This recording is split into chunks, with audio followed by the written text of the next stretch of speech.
Hello, my name is David Gelman, and I'm a member of Temple Emmanuel's Board of Trustees and a past president. I'd like to wish you a happy and healthy holiday. Lshanah Tovah.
May this be a year of love and kindness. May strangers come to be friends. May truth and compassion always guide us. Amen. May this be a year of hope and healing for all of those in need. May all of our deeds be a blessing. Amen. A new year, a good year, a chance to start all over. A new year, a sweet year, a chance to bring us closer. May this be a year of selfless giving. May this be a year of peace. And may we forgive and be forgiven. Amen. A new year, a good year, a chance to start all over. A new year, a sweet year, a chance to bring us closer. A new year, a good year, a chance to start all over. A new year, a sweet year, a chance to bring us closer. Closer to the ones we love, a world that we can be proud of. Long as there are stars above,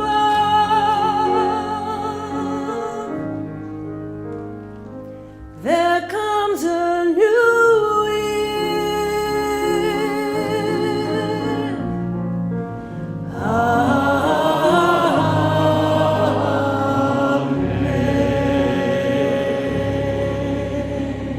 The first mitzvah in the Torah is let there be light. So we are commanded. In everything you do, be a menorah, a bringer of light.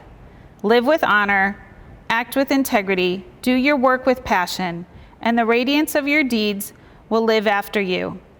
May our ideals burn bright, forever unextinguished. And may we live our lives like the flames we kindle, always stretching upward, striving for the good, reaching for you.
the profound importance of the 6 words that comprise the Shema. Let's remember that this prayer has a special place in the minds of young children.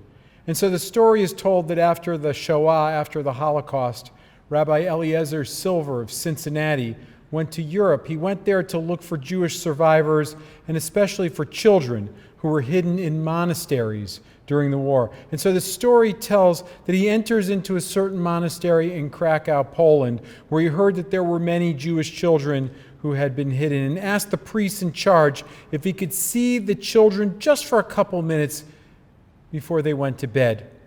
Standing in the large space of the dormitory there, he recited loudly but tenderly, Shema Yisrael. And the room immediately filled with children's cries and excitement. Rabbi Silver looked at the priest.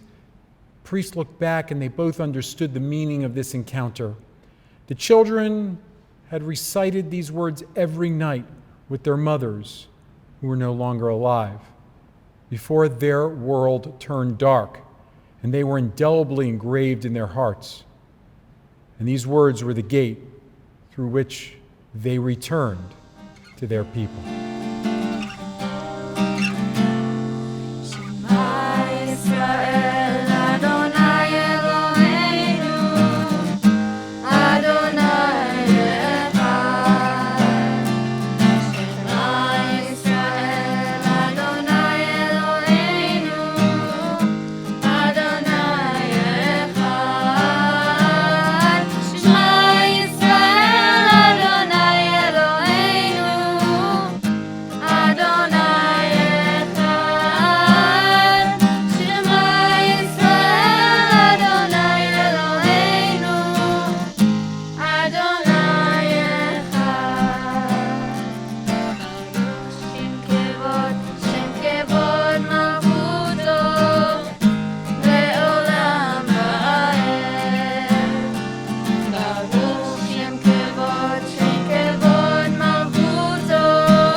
To break the bonds of anger, to be generous of heart, to break the bonds of shame, to live with self-respect, to break the bonds of envy, to serve one another in joy, to break the bonds of boredom, to be attentive to all God's gifts, to break the bonds of fear, to live with courage and strength, to untie the knots of betrayal, to love with fullness of being, to break the bonds of loneliness, to receive a hand of hope, to break the bonds of self-centeredness, to extend a hand of help, released from the darkness our people found their freedom at the sea, and we pray for liberation at the dawning of this year.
ונאמרתי פדה אדוני את יעקב, וגלו מיד חזק ממנו. ברוך אתה אדוני. ברוך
My dear friends, this past year we said goodbye to our beloved Hank Brott.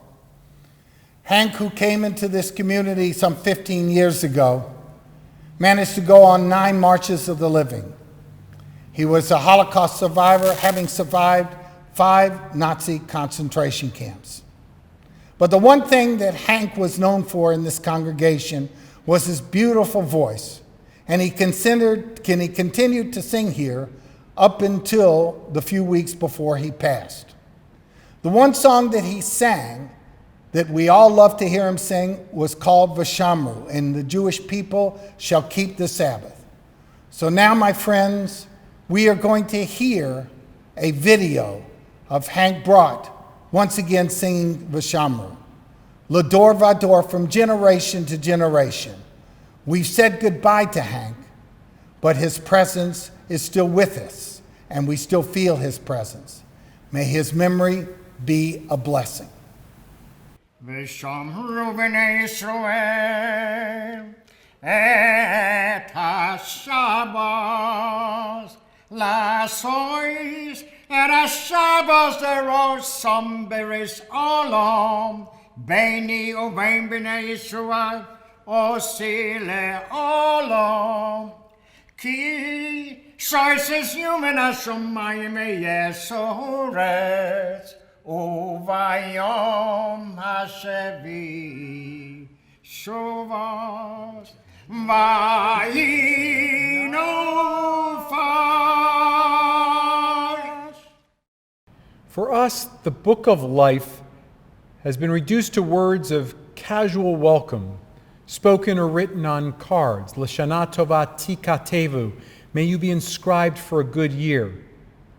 The book of life. I wonder, is that all it means today? When I hear those words to me have meaning. I do not see a ledger in the skies wherein my fate is written, signed, and sealed.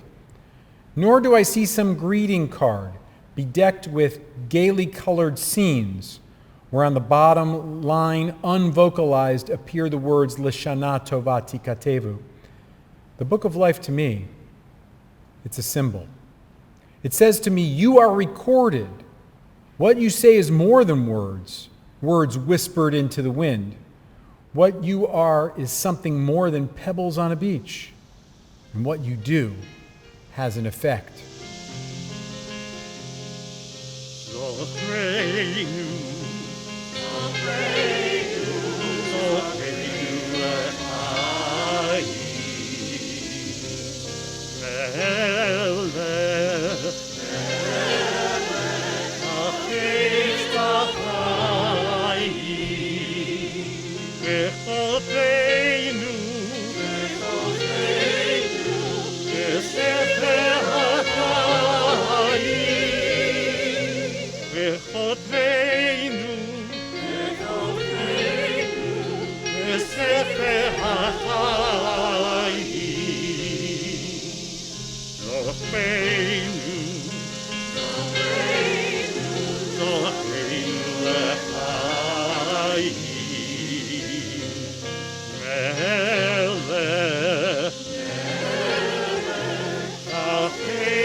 Let's pause now for a few moments of silent prayer, reflection, and meditation.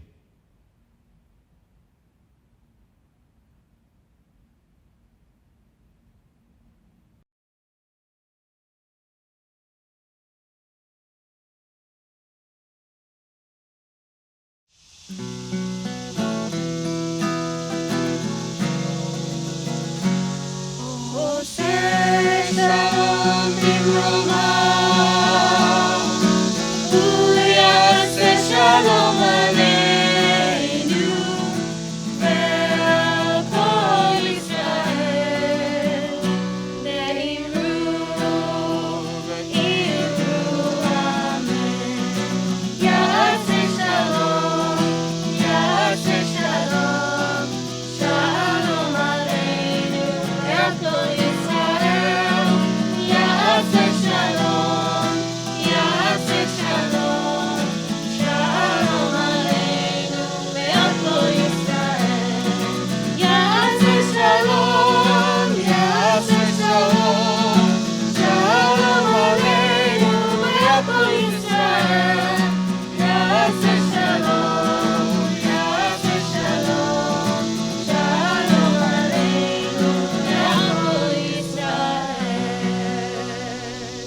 Good evening, Shabbat Shalom, and Good Yontiv.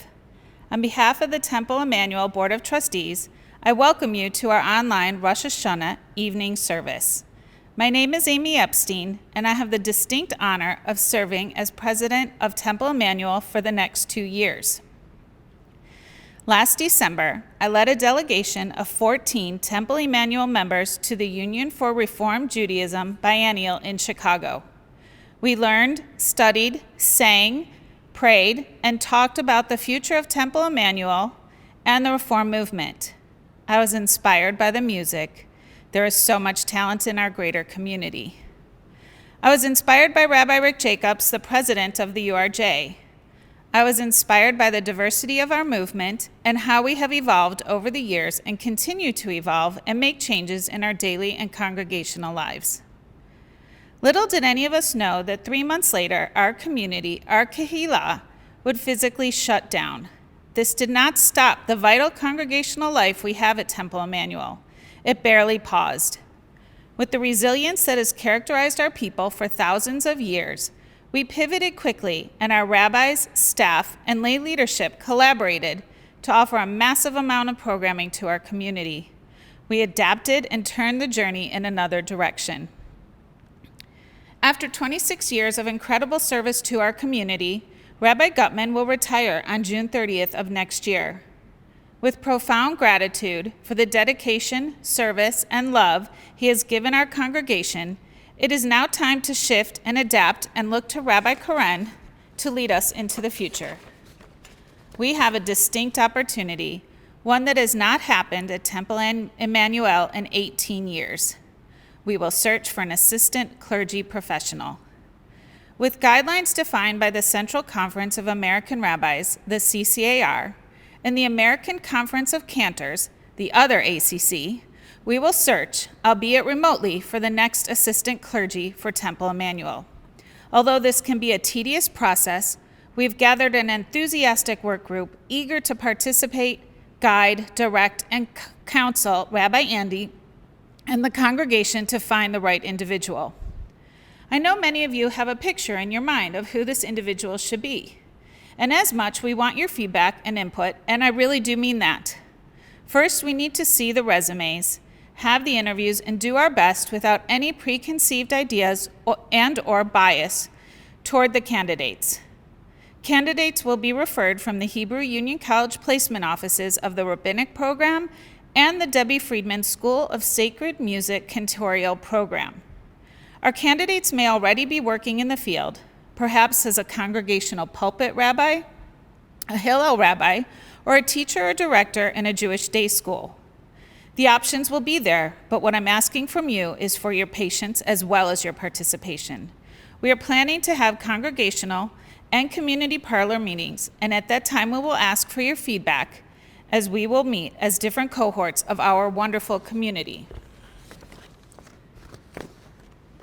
The individual that we want to welcome to our community is a person who wants to not just be in our southern, musical, artsy, diverse, welcoming, engaging, active, involved, and inspirational community, but also a person who wants to immerse themselves in it. We are looking to make a shidduch, a match, one with chemistry between us. Last February, many of you participated in the URJ assessment and benchmarking survey, giving insight to our Temple Emmanuel community. The adjectives I mentioned above about our community are words you used to describe Temple Emmanuel, and now we will use this to describe our family to others. Our survey was completed as a snapshot immediately before the pandemic. We learned from the survey that Temple Emmanuel is strong, that you all feel an incredible sense of community, that you care, and that Temple matters to you. Our congregation is much stronger today than 25 years ago. We have a larger membership, we have a beautiful facility, and Greensboro has changed. For those who remember a challenge in the 2002 search, I acknowledge that, and I believe wholeheartedly that Temple and the greater Greensboro community are in a better place. We look forward to reading resumes and meeting candidates. I can speak on behalf of the committee when I say that they feel the same way. Rabbi Andy is up for the task. We are ready to take this on, and I hope you are as well.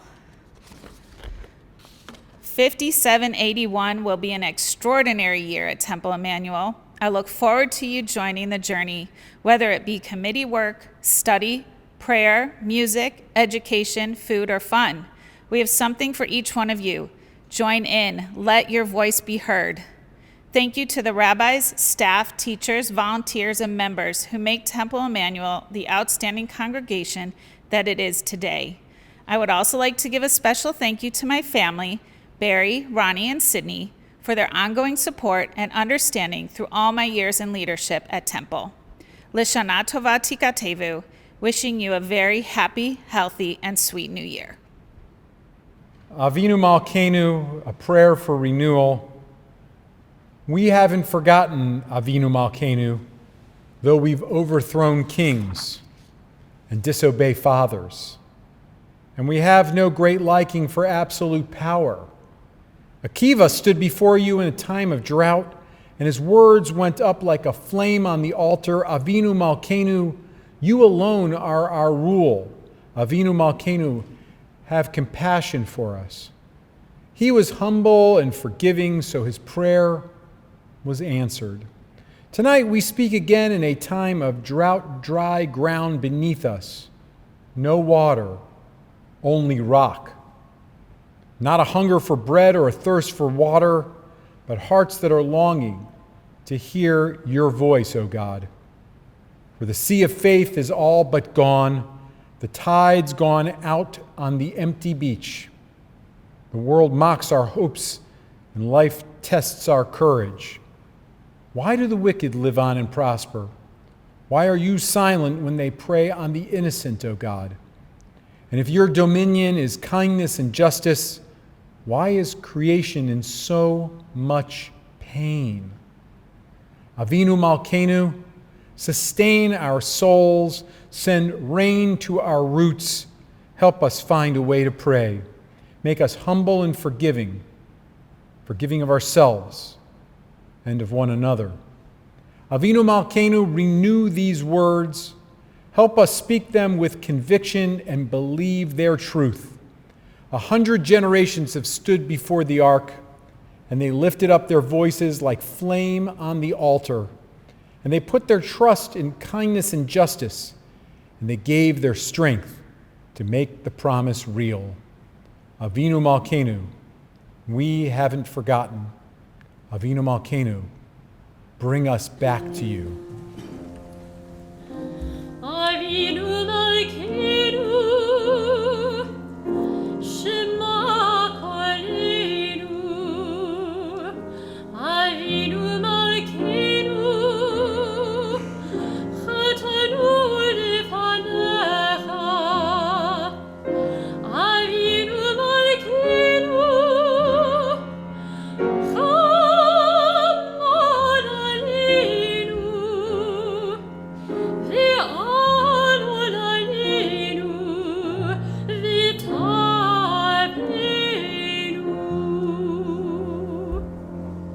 Avinu Malkeinu,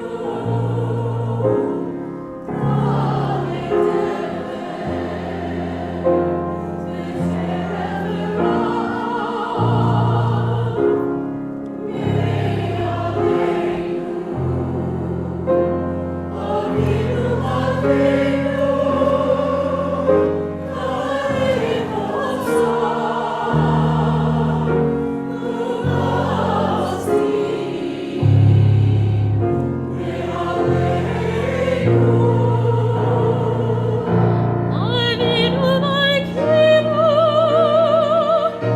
Avinu Malkeinu, Kodvenu, V'sefer Chaim Tovim, Avinu Malkeinu, Chadesh aleinu, Chadesh aleinu, Shana Tovah. Avinu Malkeinu,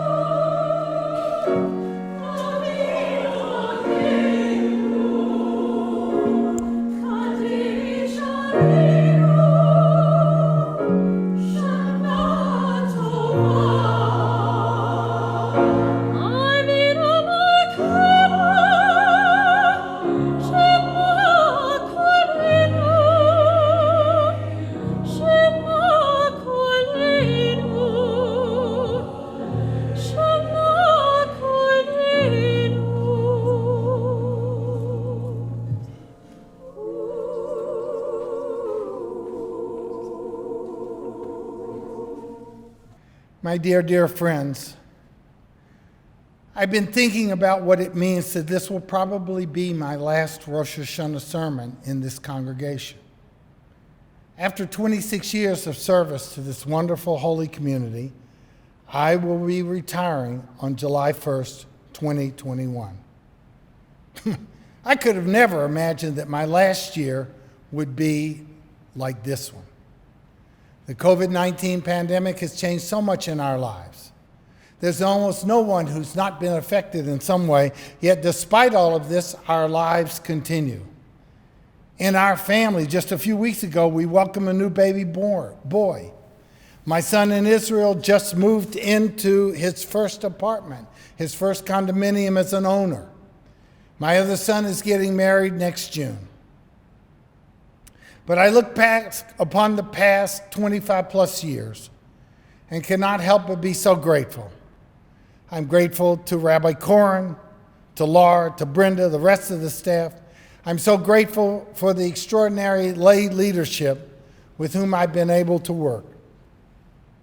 I'm so grateful that so many have experienced my teaching of Torah and have brought it into their lives. I am grateful to my numerous friends, numerous and I would say wonderful friends in this congregation. I am grateful to God. Personally, Greensboro has been extremely good to my family and me.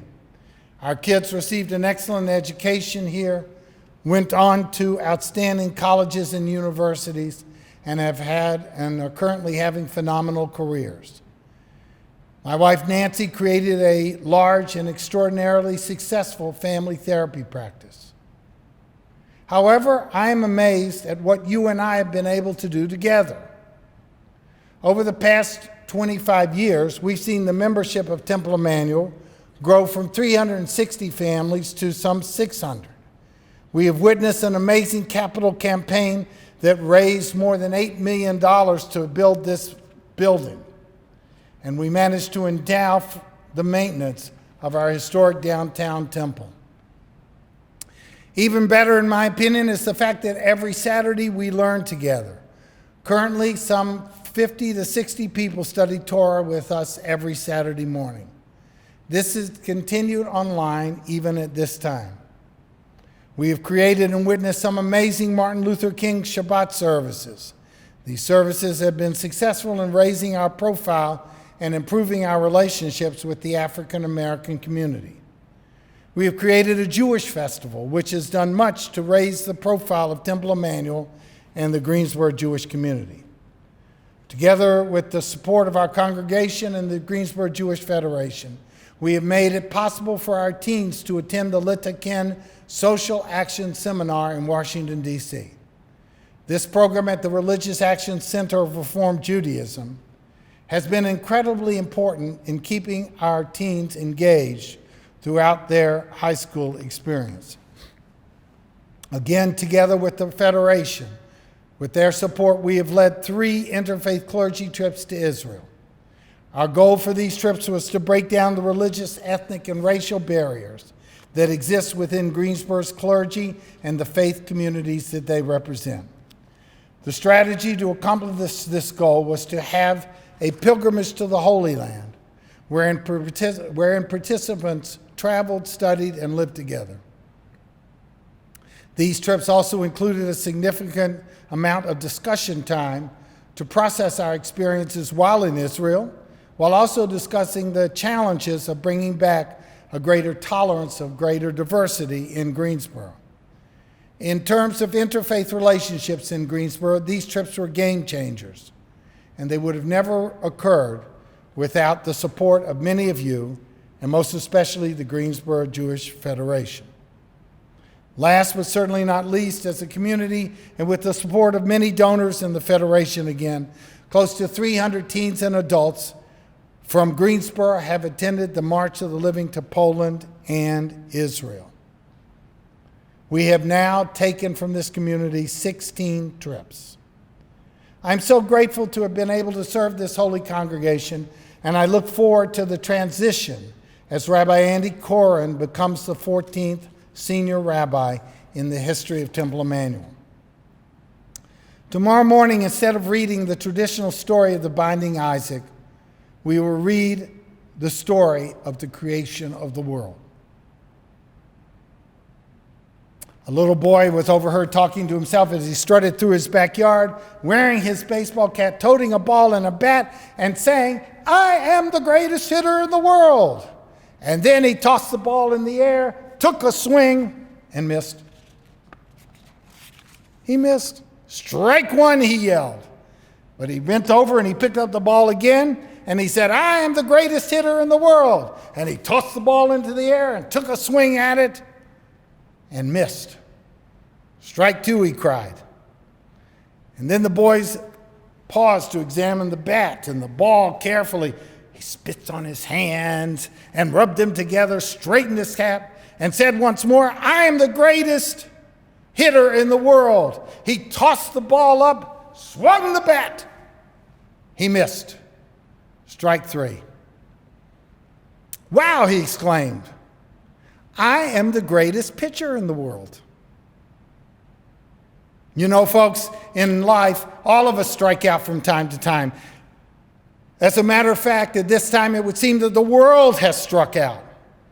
We are facing an unprecedented time of crisis in our lives. There are four aspects of this crisis. First, the global pandemic.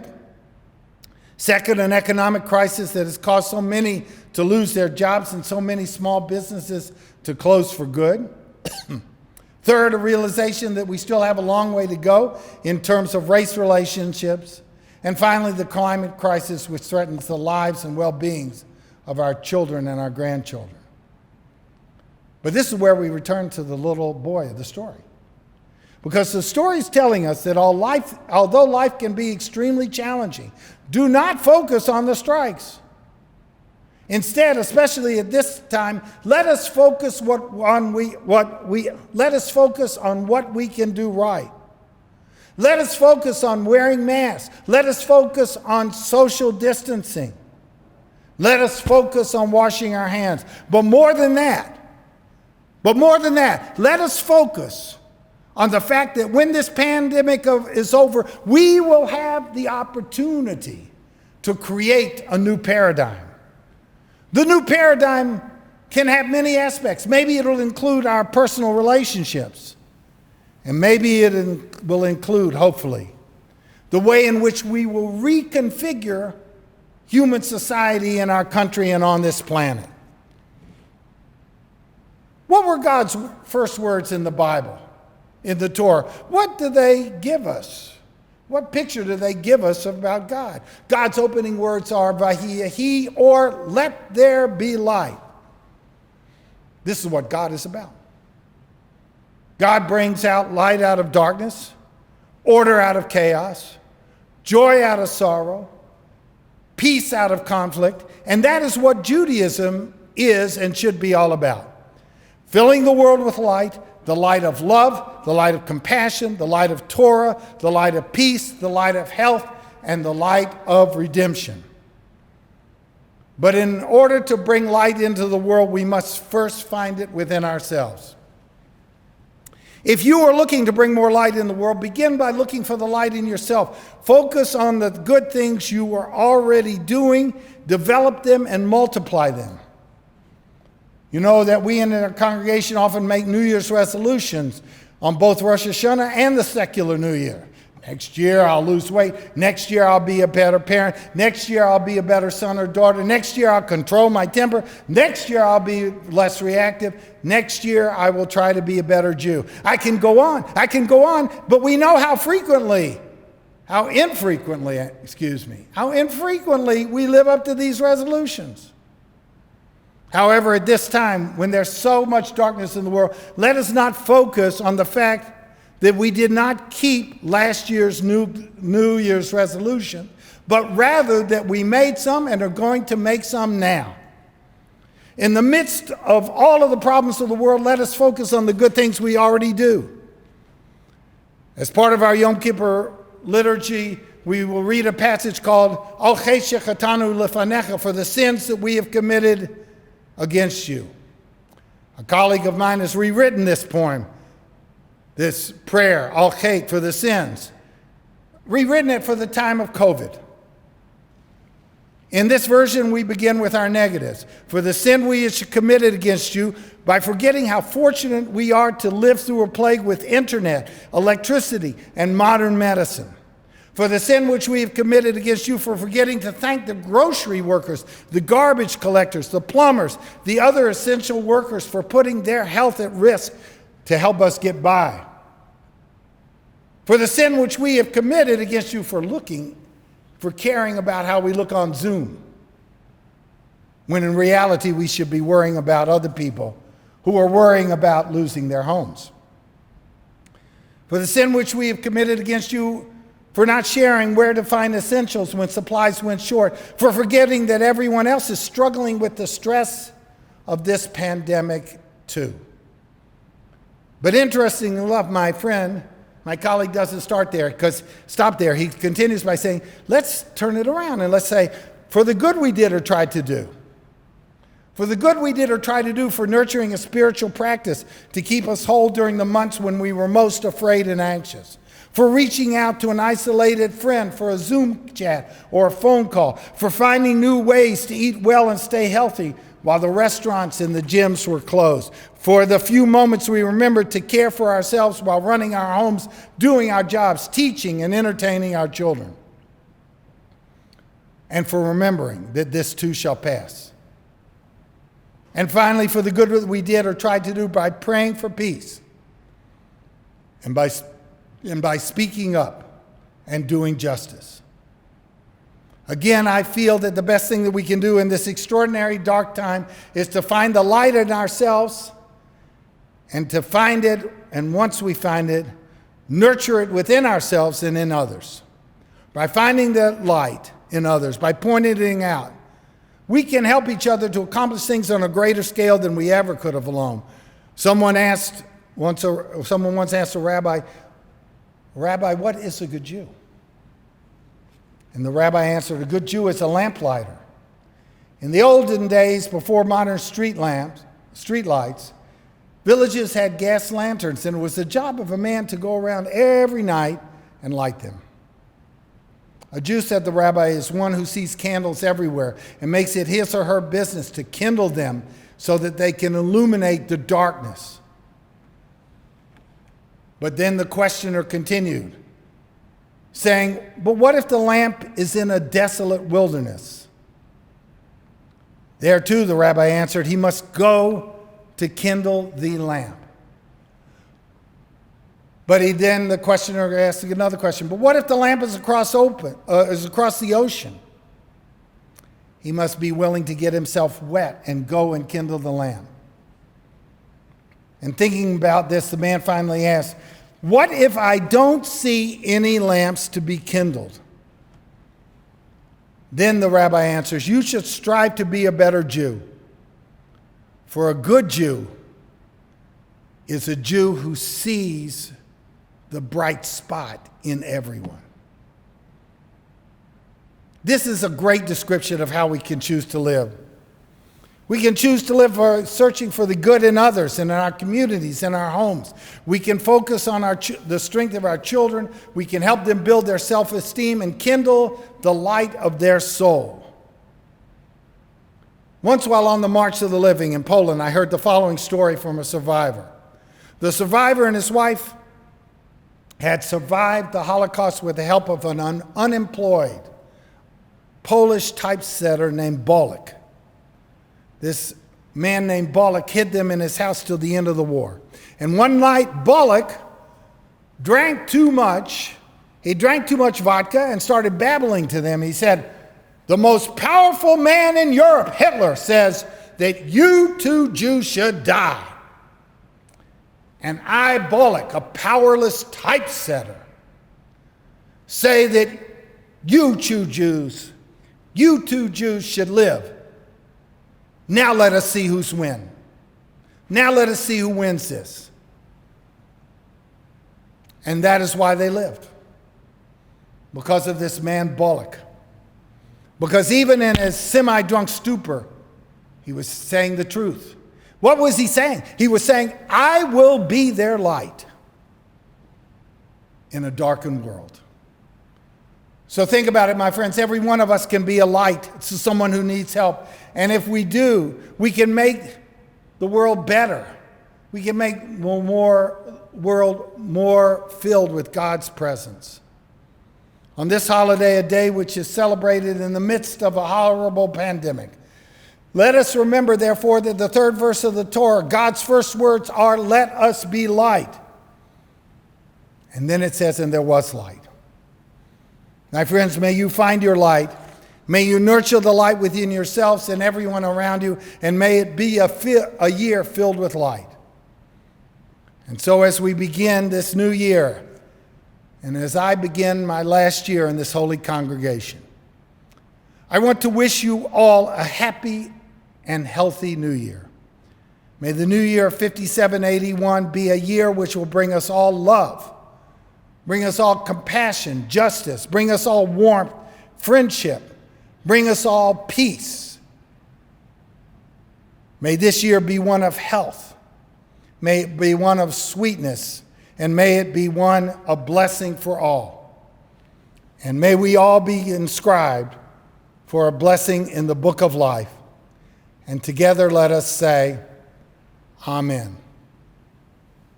Misha Berach Avotenu, Avraham, Yitzchak, v'Yakov, v'imotenu Sarah, Rivka, Rachel, v'Leah, Hu yivarech v'yirapeh et kol ha'cholim ha'ele.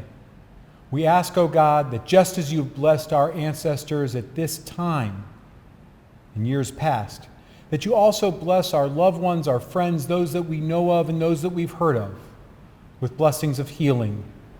And so we pause now for a few moments as you carry those that you're thinking of in your heart, or say their name aloud wherever you are.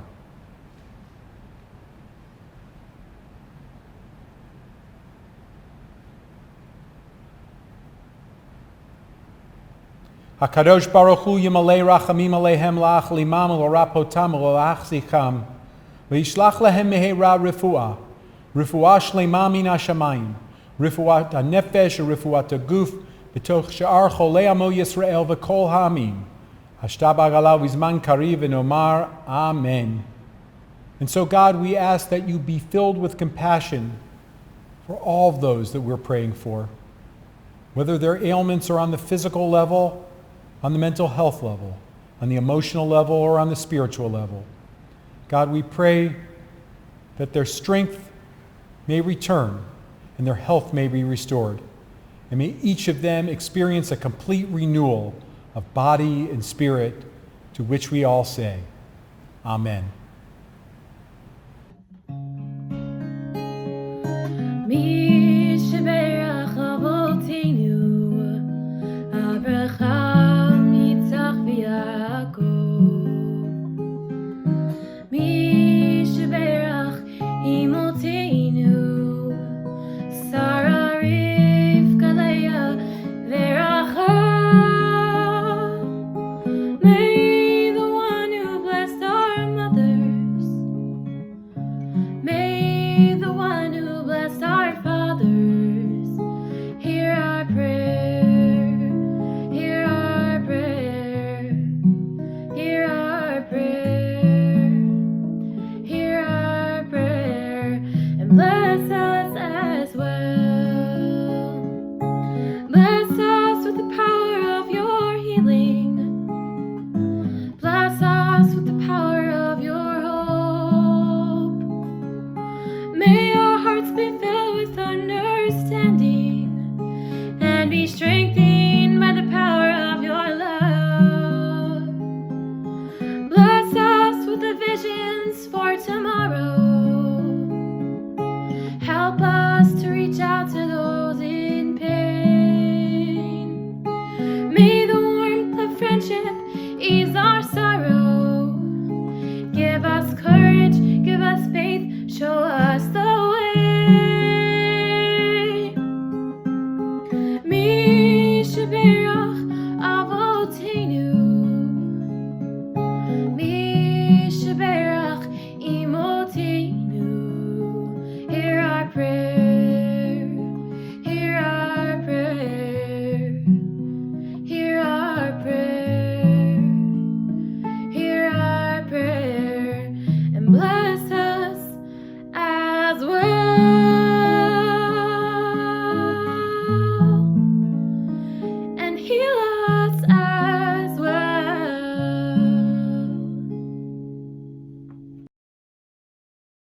May the one who blessed our ancestors bless all those who put themselves at risk to care for the sick, physicians and nurses and orderlies, technicians and home health aides, EMTs and pharmacists, who navigate the unfolding dangers of the world each day to tend to those they have sworn to help. Bless them in their coming home and bless them in their going out. Ease their fear, sustain them. Source of all breath, healer of all beings, protect them and restore their hope. Strengthen them that they may bring strength. Keep them in health that they may bring healing. Help them know again a time when they can breathe without fear. Bless the sacred work of their hands. May this plague pass from among us speedily and in our days. The light of life is a finite flame. Like our sacred candles, life is kindled, it burns, it glows, it's radiant with warmth and beauty, but soon it fades. Its substance is consumed and it is no more. In life, we see. In light, we are seen. The flames dance and our lives are full. But as night follows day, the candle of our life burns down and gutters. There is an end to the flames. We see no more and are no more seen. Yet we do not despair, for we are more than a memory slowly fading into the darkness. With our lives we give life. Something of us can never die. We move in the eternal cycle of darkness and death, of light and life.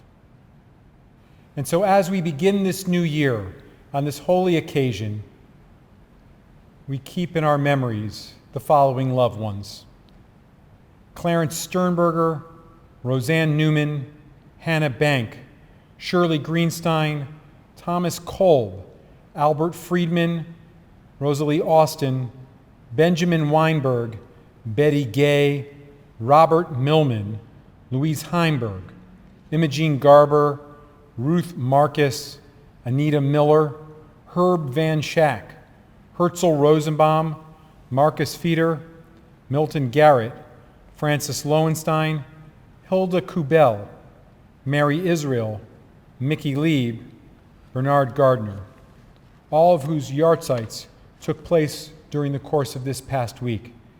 And as we remember them, we join our voices together with the traditional Jewish words of remembrance. Yitgadal v'yitkadash Shmei Rabbah. Be'alma divra chirute v'yamlich malchute. B'chayechon u'v'yomechon u'v'chaye dechol Beit Yisrael. Ba'agala u'vizman kariv v'imru amen. Yehei Shmei Rabbah mevarach la'alam ul'almei almaya. Yitbarach v'yishtabach v'yitpa'ar v'yitromam v'yitnaseh. V'yit hadar v'yit ale v'yit halal. Shemei de kudsha brichu. Le'ela min kol birchata v'shirata. Tushbechata v'nechemata. Da amiran be'alma v'imru amen.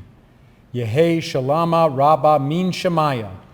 V'chaim aleinu ve'al kol Yisrael. V'imru amen. Oseh shalom bimromav. Huyaseh shalom aleinu ve'al kol Yisrael. Ve'al kol yoshvei tevel. V'imru amen. May the source of peace send peace to all who mourn and comfort to all who are bereaved. And may God, who creates harmony on high, bring peace to us and to Israel, to our entire nation here at home, and to all humanity. As together we say, Amen.